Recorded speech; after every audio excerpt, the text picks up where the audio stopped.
Man, I have no idea where to go next on this road trip. Hello? Hey there, Bronny.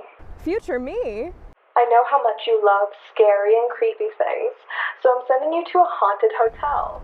Oh my gosh, that sounds amazing! And get this, it's in a ghost town. Okay, well, that sounds incredible. Oh, and one more thing. You're gonna be nearly 2 miles above sea level. So pick up some spooky attire and head west. I'll head there right away. Good luck. Okay, it's time to head west. Hi. Hey. Thank you.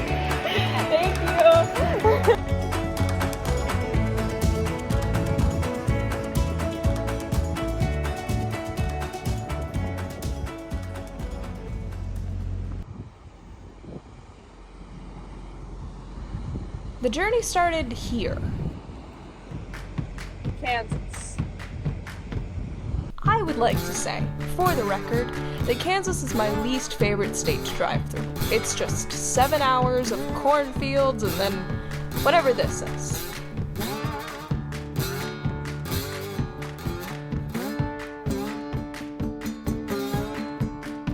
But eventually, you do make it to Colorado.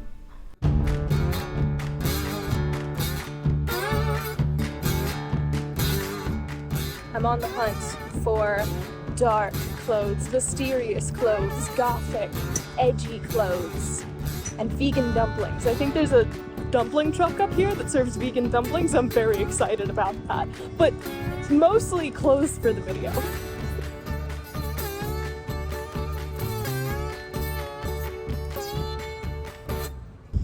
Oh, that's really good. That's really, really good. Happiness. I freaking love this.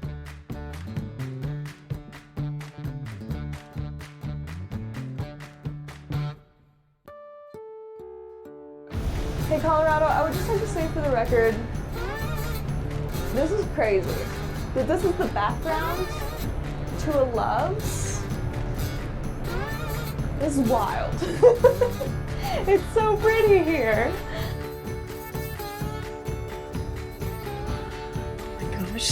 They're so cute. I want to go pet them. I cannot go pet them.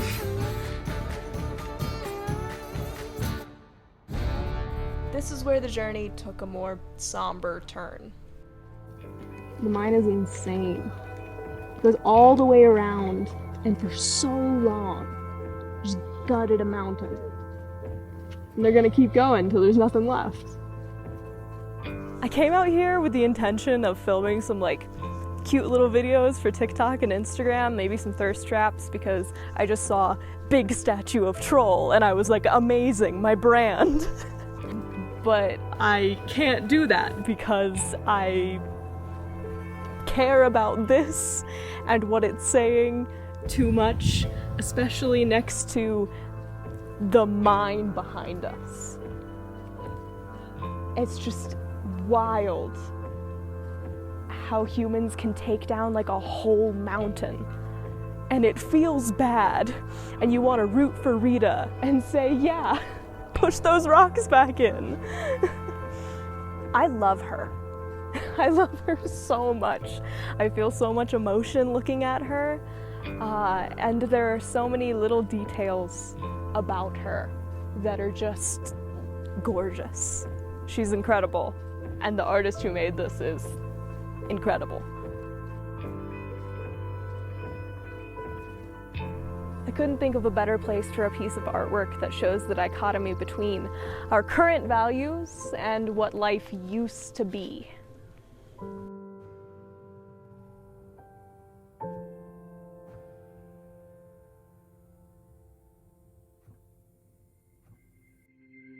After saying goodbye to Rita, the time finally came for us to pull into the ghost town of Victor.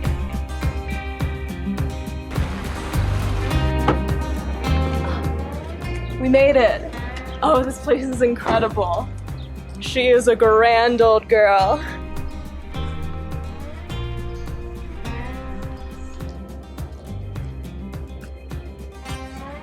The Black Monarch. So, Monarch. Monarch. This is not the door we're going in through. Good start. Nice welcome. Welcome to the area.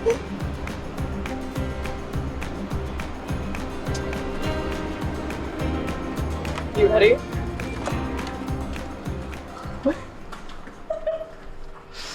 Oh, this is uncomfortable.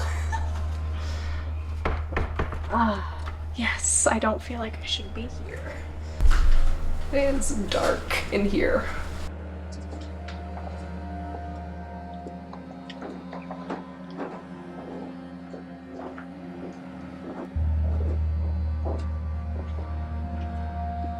Here we go.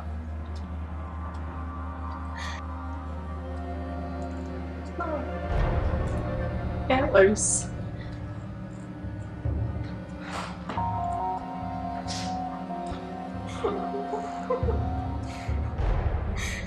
This distinguished gentleman.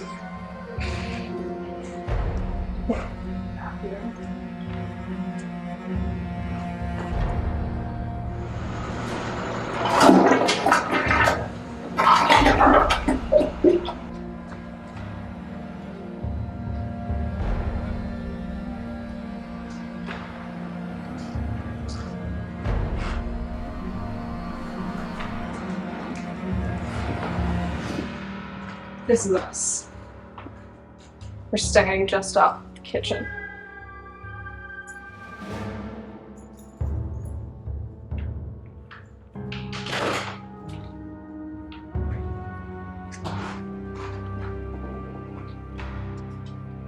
This is perfect. So dark in here. Let me see if I can get a light on. Oh. Well, that's no light at all.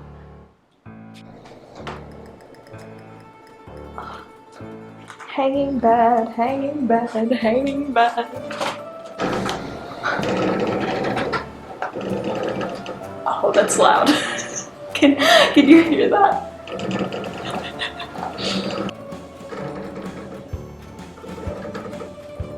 Oh, this place is creepy. I can't believe I'm spending the night here. Oh, I absolutely love this mirror setup. The perfect place to dress yourself in your witchy attire. Oh, hello. Good. This is I guess where we will be conducting our spells and rituals.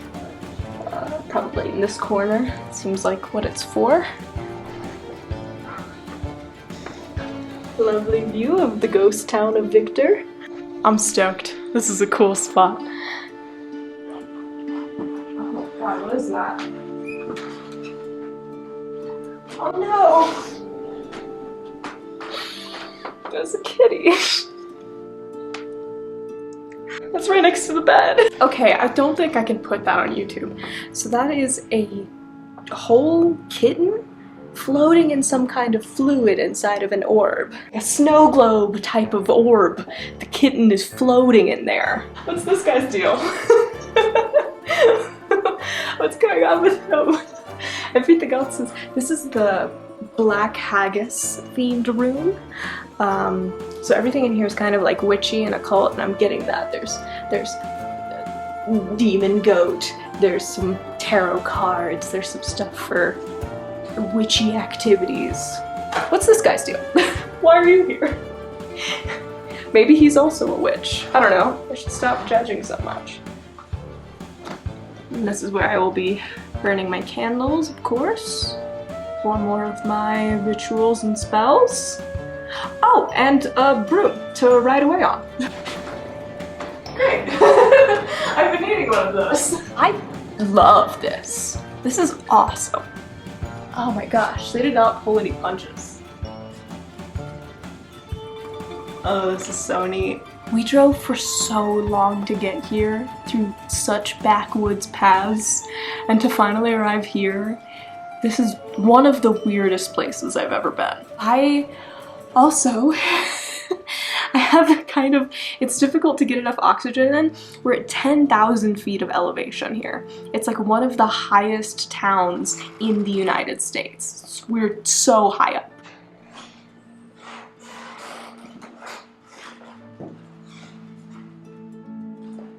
This place is wild.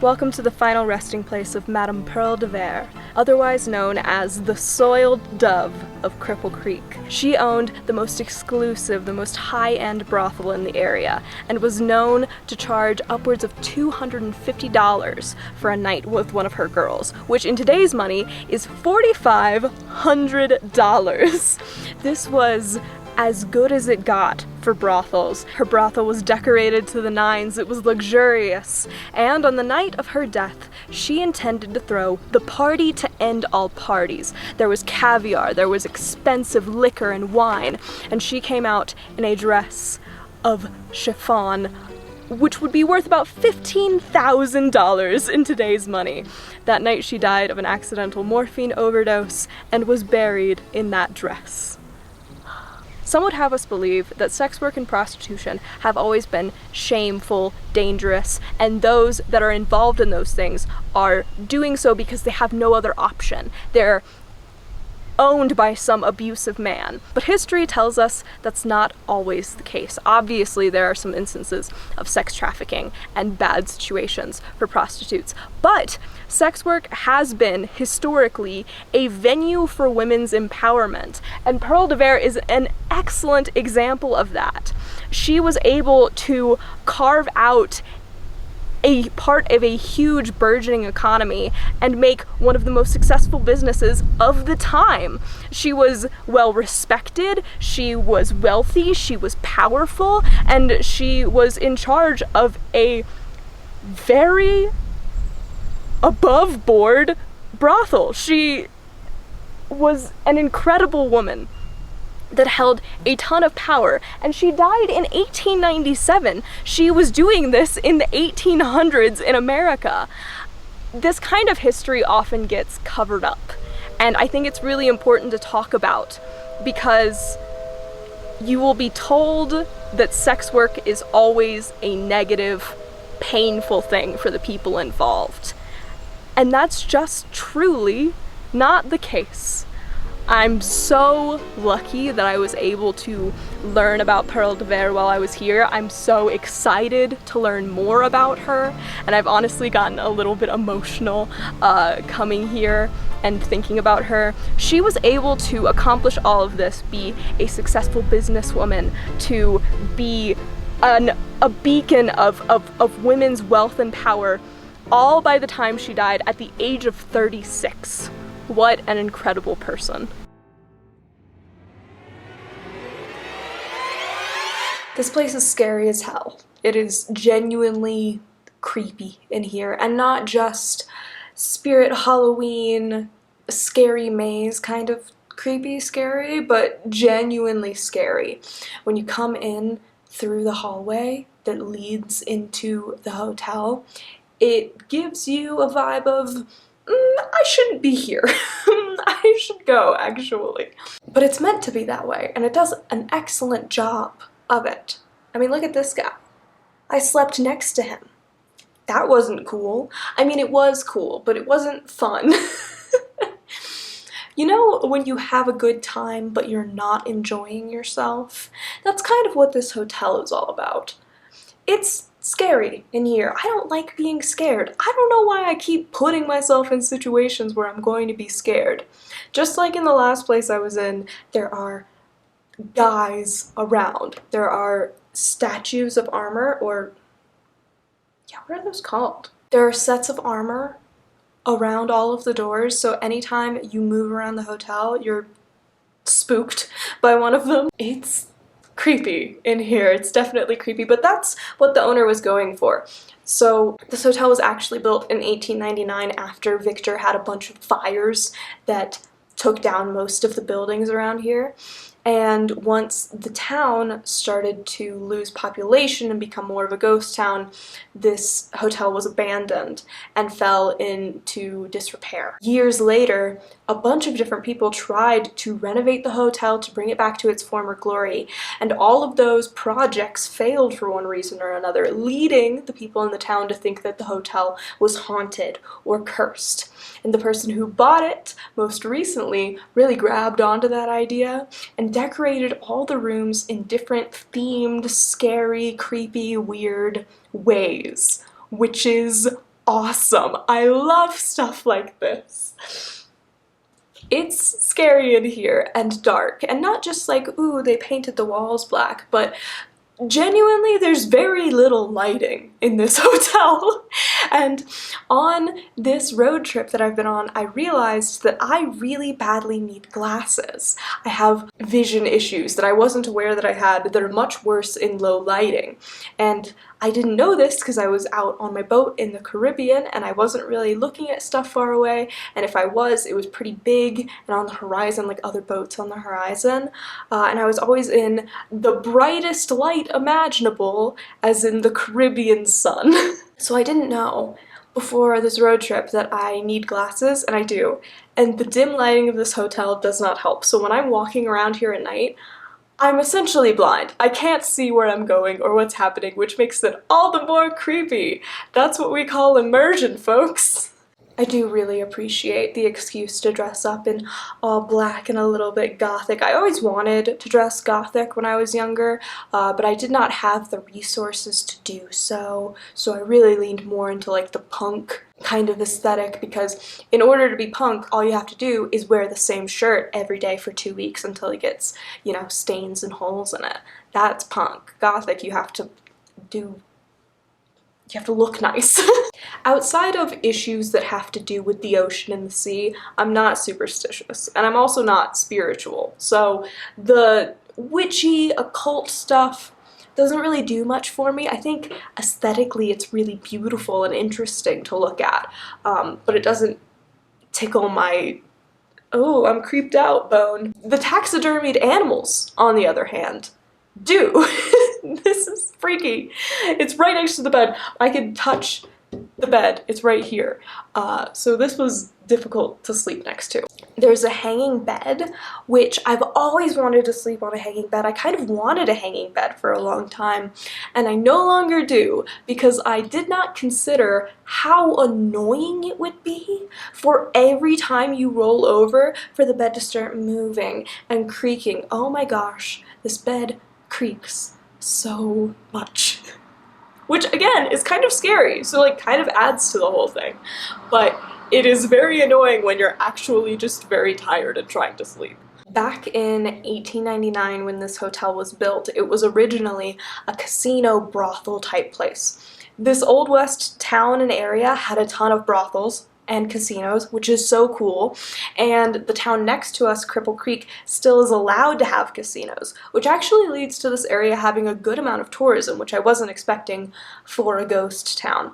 Cripple Creek definitely has more tourism. This town right next to it, Victor, that we're in right now, is much more of a ghost town. Most of these buildings are empty. But back in the day, this was a casino and brothel, and now it has been upgraded to a hotel. Although I would describe it as more of a boutique hostel, because there are shared spaces in the hotel. There's a shared kitchen and also a shared bathroom.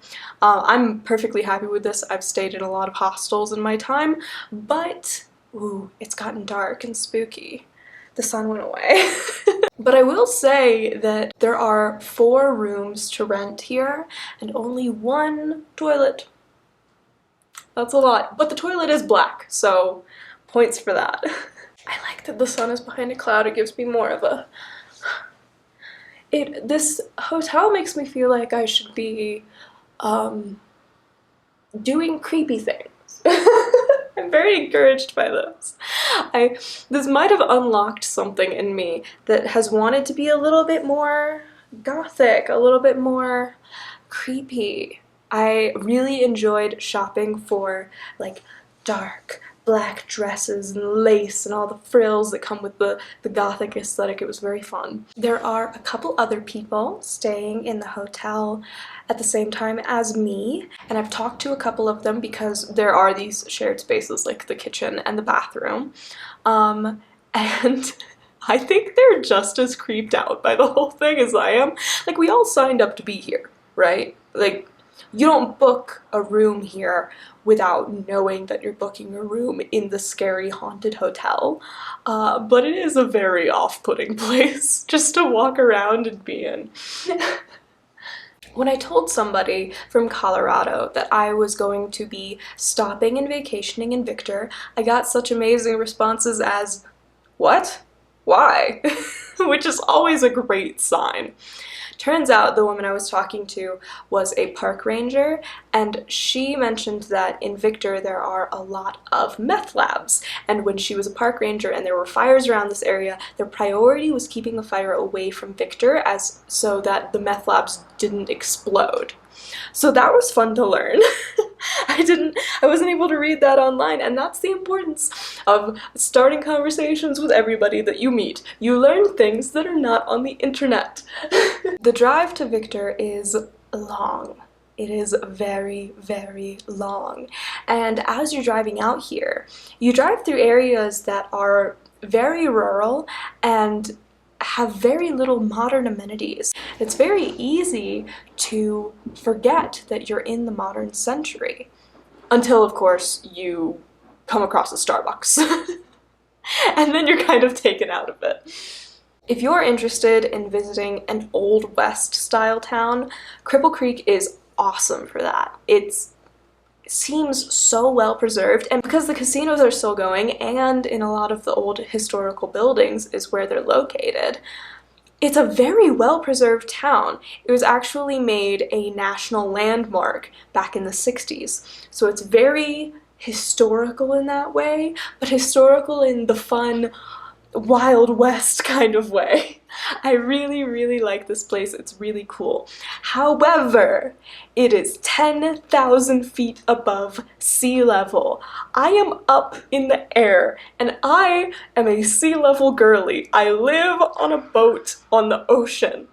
I am so out of it. There is not enough oxygen reaching my brain. There is not enough oxygen in my blood. I am so out of it. It is making my ADHD so much worse. I cannot think through anything. I'm amazed I'm able to sit down and film this right now. So there's a lot that I still want to go over about this area and about this hotel, but I'm just not going to be able to film everything here because, quite honestly, my body is rebelling against me and I need to get down the mountain post haste. Look at this. This is oxygen I've been shooting into my body. It's just...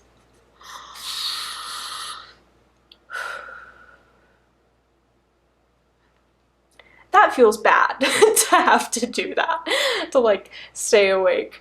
All of our clothes bags, like chip bags, some, you know, nutritional bars, they're all filled, like puffed up, because the air expanded. So there's less oxygen per air. I'm very bad at explaining this, partially because there's not enough oxygen getting to my brain. So if I've seemed woozy or out of it during this, that's why. So I'm going to descend, and I'm going to continue the rest of this video there. See you there.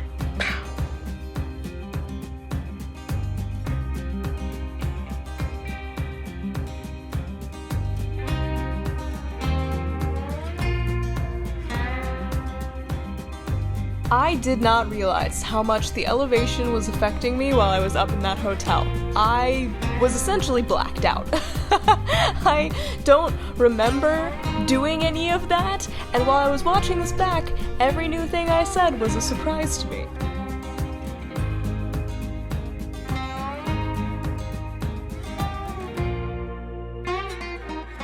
We've been driving through nowhere, Colorado for hours now.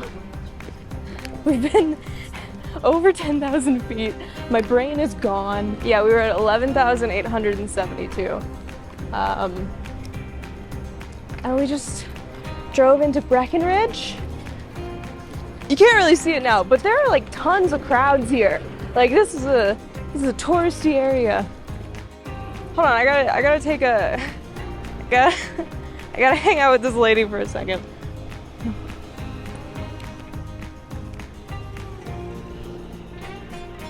Good news, found a cute coffee shop. Getting coffee. Happy. The coffee here is really good. Like way better than I was expecting. Good job, this spot. I don't know, it seems like every building in this town seems purpose-built to entice middle-class white women into it to spend money. Like that's the only purpose it holds. They're all like colorful and have like fun signage. Prospector Gastro Club, Mountaintop Cookie Shop, Hot Chocolate Shop, Art Gallery, Shirt Off My Back t-shirt store. All of these, these aren't real places. Thank you so much, Breckenridge, for that lovely cup of coffee. I do, however, have to leave immediately. The vibe here, it's good, it's fine. I don't belong here. Whatever's going on here, people who ski, I don't fit in with people who ski.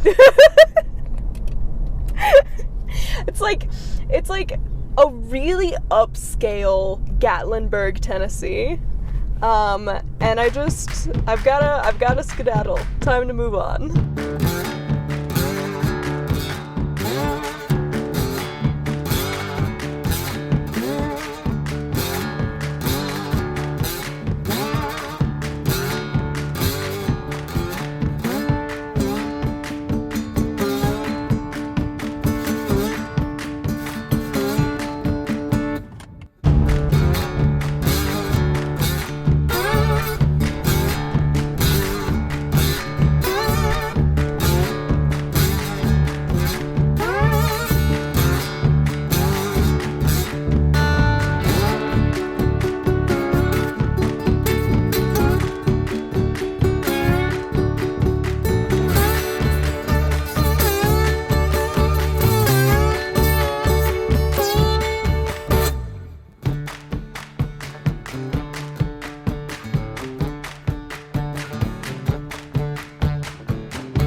We've been driving for so long and I've been away from ocean for so long. Hello! I'm glad that I'm back at the ocean, and it's where I belong, is next to the sea. However, sometimes I do feel like the Pacific Ocean wants to eat me. Will it eat me? What do I do next? Where will I go next? I guess you'll have to tune in next time. I hope that you're all enjoying this series as much as I'm enjoying making it, and I'll see you later. Bye, babes. Mwah. I love the black fan to commit to the bit. Like, yeah, you could have a fan in here, but it's gotta be black. Willow Creek. It has murals. Bigfoots. Yeah. Ah, this is a Bigfoot heavy town.